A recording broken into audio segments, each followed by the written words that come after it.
사람의 욕심에 한이 없다라는 말이 있습니다.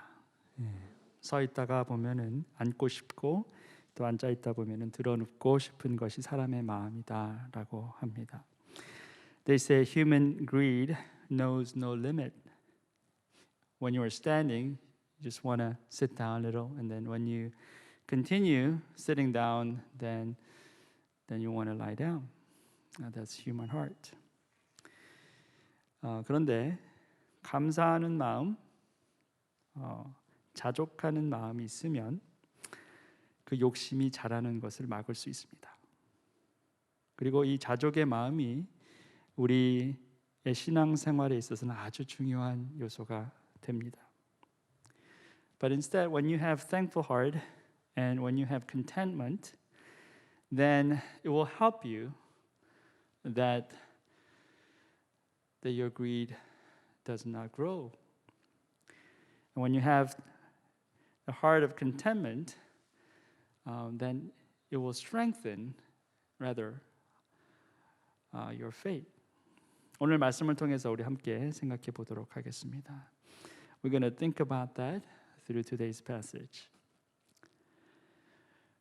누구든지 다른 교리를 가르치며 우리 주 예수 그리스도의 건전한 말씀과 경건에 부합되는 교훈을 따르지 않으면 그는 이미 교만해져서 아무것도 알지 못하면서 If anyone teaches otherwise and does not agree to the sound instruction of our Lord Jesus Christ and to godly teaching, they are conceited and understand nothing.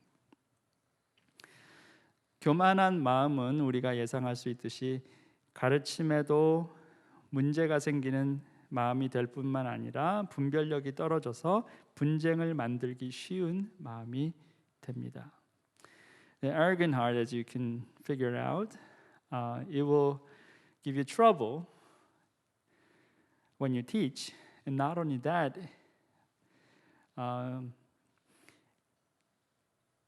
you can't have discernment, and then creates like arguments and conflicts in your heart, and also amongst yourselves.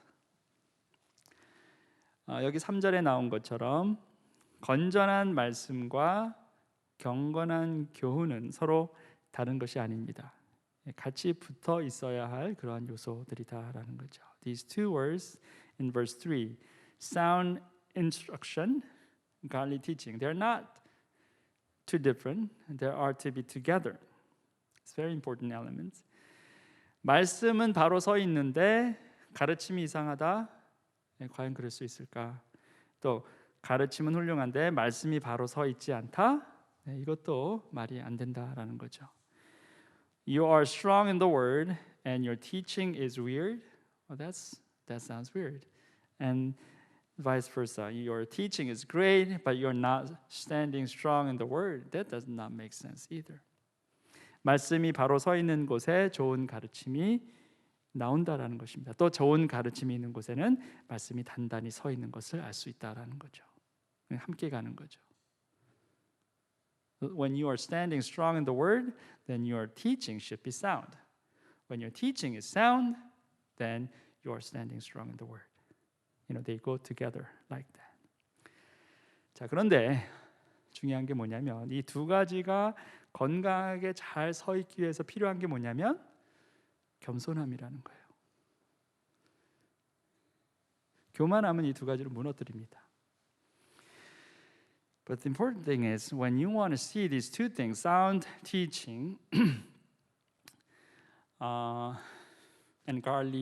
sound instruction and godly teaching. When you want to see those two things stand together strong, then there's one element that you need to have. That's humility.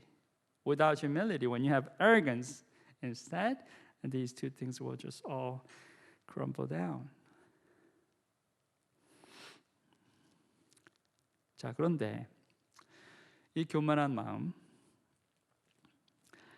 이것을 오늘 성경 말씀을 보니까 이 마음이 병든 마음이다 이렇게 지적하고 있어요. 건강하지 않다, 병든 마음이다라는 거예요. When this arrogant heart, when you see from today's passage, it's not a healthy heart. Actually, it's a sick heart. 논쟁과 말다툼을 일삼는 병이 든 사람입니다. 그런 거예요. 교만한 사람이 그 마음에 병든 사람이라는 거예요. When you're arrogant, you're sick, basically, in your heart. 그런 데서 시기와 분쟁과 비방과 악한 의심이 생긴다 그랬어요. They have an unhealthy interest in controversies and quarrels about words that result in envy, strife, malicious talk, evil suspicions. 자꾸 남의 약점만 보이고 어떻게든 걸고 넘어지고 싶은 마음이라는 거예요. 거의 병적인 마음이 된다라는 겁니다. 교만한 마음이 있으면. When you're arrogant, you bring trouble. You only see other people's faults and weak points. And you bring quarrels and conflicts. 그리고 이 병은 전염병처럼 당사자인 본인 한 사람에게만 문제를 일으키는 것이 아니라 공동체 전체에까지 영향을 끼치게 된다라는 겁니다. 끊임없는 마찰과 알력을 생산한다라고 합니다. And this sickness is not only affecting you, but it will affect the whole community. Bring frictions and conflicts. Look at that, verse 5. 마음이 썩고 진리를 잃어서 경건을 이득의 수단으로 생각하는 사람 사이에 끊임없는 알력이 생깁니다. 이렇게 말씀하고 있어요. And constant friction between people of corrupt mind who have been robbed of the truth and who think that godliness is a means to financial gain. 끊임없는 마찰, constant friction.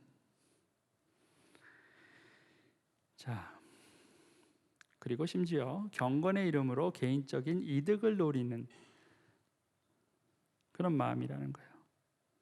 And not only that, you seek financial gain in the name of godliness. 자, 어떻게 경건의 이름으로 이익을 챙깁니까? 교회 공동체이기 때문에 경건의 이름이 통한다는 거예요. How do you have financial gain in the name of godliness? Because you are in church community. 직분도 있고 교회 다닌 연한도 있으면 당연히 경건하고 믿을 만한 사람처럼 보이게 되고 그래서 비즈니스 기회도 생기고 또 경제적인 이익도 가져온다라는 거예요. 경건이 또 직분이 그런 역할을 한다는 겁니다. Well, because you have title and you have long years of like church experience, many people think you are godly and you're trustworthy. So you create more opportunities, a business opportunity and opportunity to gain financial profit. 자, 그런데 사업이 잘 안 되기도 하고 신뢰관계가 중간에 깨어지기도 합니다. 전에는 그래서 존경받는 아무개 집사님, 장로님, 권사님이었는데 지금은 사기꾼 아무개가 되는 그런 상황이 생길 수 있다는 걸 교회 전체에 영향을 미치게 된다는 거예요. But then, maybe you start great, but there are some conflicts, there's some trouble in the middle of all these.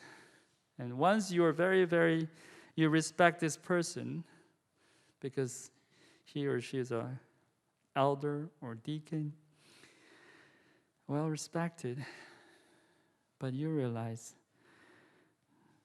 that person is not really a respectful person. And that friction brings bad influence to community, the whole community. 자, 그런데 이런 모든 불협화음의 시작이 뭐냐? 욕심이라는 거예요. But the very first step of all these trouble is greed.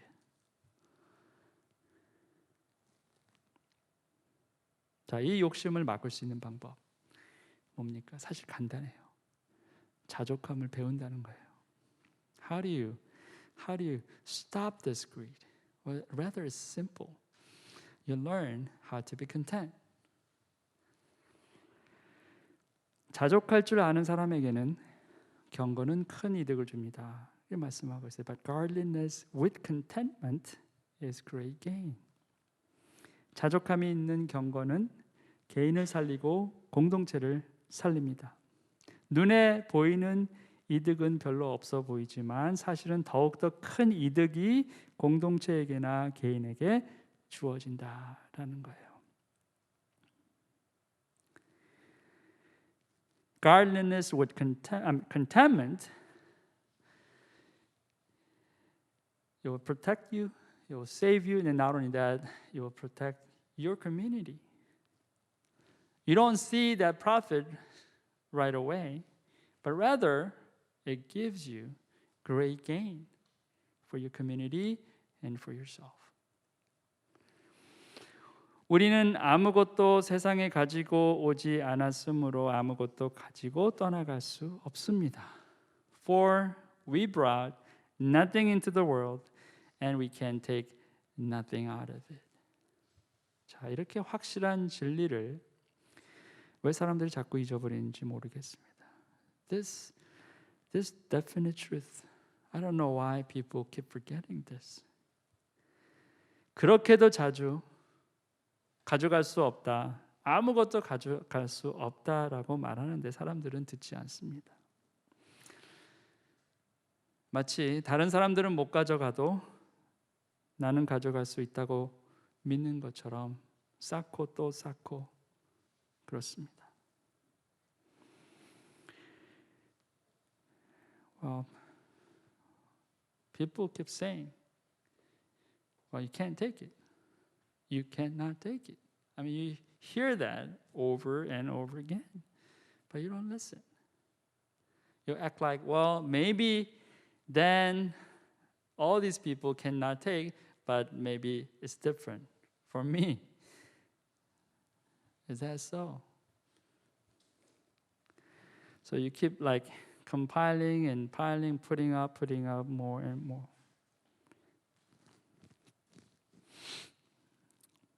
우리는 하나님의 사람들입니다. 그 말은 하나님 한 분으로 충분한 사람들이라는 말이에요. You know, we are God's people. That means God is enough for you. 근데 우리가 아직까지 세상에 살고 있기 때문에 이게 실감나지 않습니다. 그래서 연습이 필요한 거예요. 우리가 크리스천으로서 경건의 생활을 하는 것은 하나님 나라를 연습하기 위함입니다. 이 경건이 자족과 함께 있을 때 빛을 발한다는 거예요. 그때 무엇을 우리가 맛보느냐? 하나님 나라를 맛보는 거예요. 경건과 자족이 같이 서 있을 때 그때 우리는 하나님 나라를 봅니다. We're still living in this world. So it's not so real to us when we say, well, God, you are enough. So we need to practice. When you practice your godliness, you practice the kingdom of God. And your godliness training, when your training that is going with contentment, then you taste the kingdom of God. That's how you taste His kingdom. Godliness and contentment.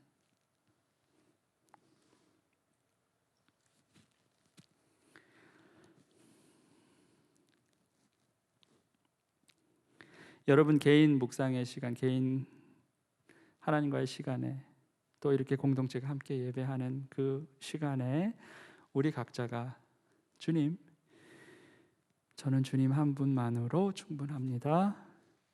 오직 주님만이 제게 유일한 분이십니다. 라고 고백할 때 그때 우리가 하나님 나라를 경험하는 거예요. When you're alone with God, when you are in this place like this, worshiping God together, and you confess that God, you are enough for me. I don't need anything else but you and you alone. That's when you taste His kingdom.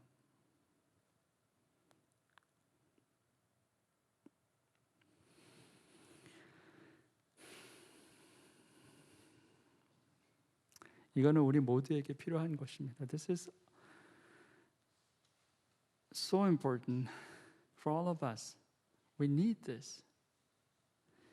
여러분이 그토록 하나님 나라를 맛보고 싶어 하는데 이게 없으면 하나님 나라를 맛을 볼 수가 없어요. You so want to taste His kingdom, but when you don't have this, you cannot. 제가 대학교를 졸업하기 전에 하나님이 부르셨을 때 그때도 똑같은 질문에 저는 답해야 했어요. 나로 충분하니? 네, 주님.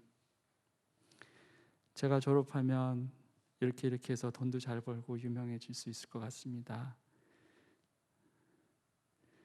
근데 그거 아니에요. 주님 따르겠습니다. When I was a senior in college, I had to answer the question that God has brought me. Am I enough for you? And I had to answer, yes, Lord. Well, I'm going to graduate. I'm going to start making money. Maybe I'll become famous. Who knows? But I don't need all these things because you're calling me. Yes, you are enough for me.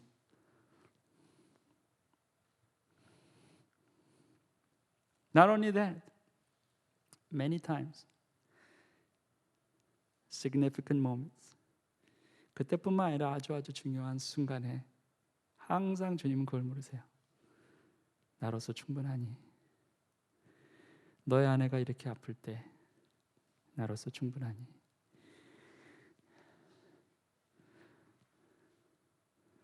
교회를 시작하라고 말씀하실 때 나로서 충분하니? 너 돈 없고 사람 없고 다 알아. 근데 나로서 충분하니? 그때 답할 수밖에 없었어요. Yes, Lord, you are enough. When Pastor Gina was not well, God asked me, am I enough for you? Yes, Lord. When God called me to, now you start a church. I know you don't have money. I know you don't have a lot of people to support you. But am I enough for you? And I said, yeah, you're enough for me. To King David, I have given you all this. You have power. You're good looking. You're famous. You have many wives and women. You're wealthy, strong. But am I enough for you? And he answered, yes, Lord.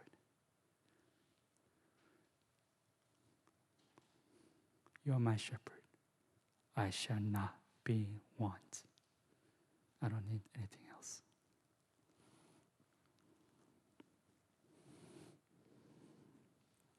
지금 여러분이 풍족하게 살고 풍족하게 살지 않고 이게 문제가 아니라는 거예요.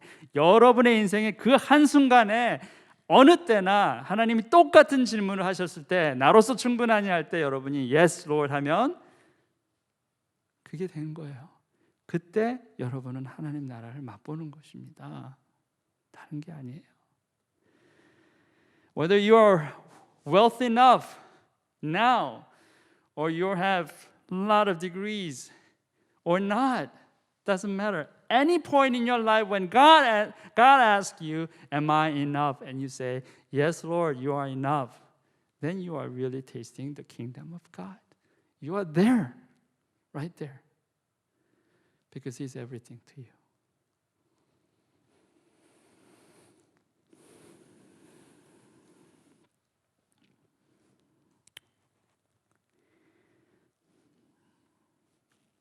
(7절) 말씀 다시 보세요. 이게 현실이고 진리입니다. Look at verse 7 again.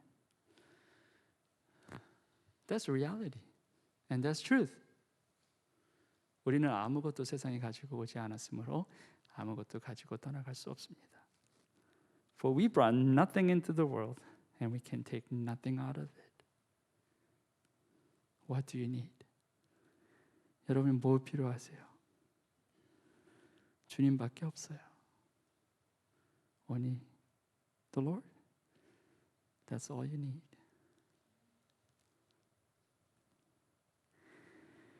오늘 이 시간 같이 기도했으면 좋겠습니다. 어차피 우리에게 있는 것은 주님밖에 없습니다. 주님, 제가 주님 한 분만으로 정말 만족합니까? 그러면 됐어요. 그게 아니라면 그 마음을 주실 때까지 기도하시기 바랍니다. Now ask God tonight, Lord, are you enough for me? When God asks you, am I enough for you? When your answer is, yes, Lord, you are enough for me, then that's it.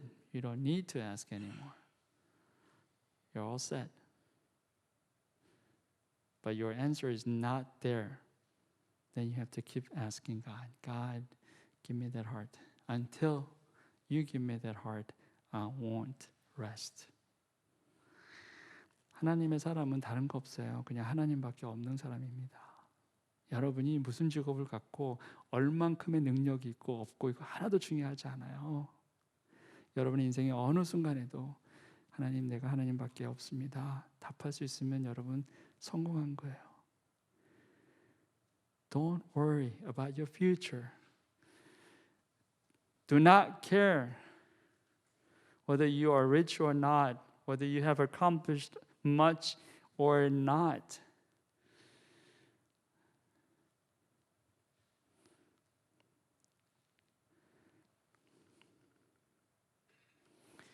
What's important for you is that you can say always at any point of your life, yes, Lord, you are enough for me. Let's pray together. And after 20 minutes, I'm going to come back and close.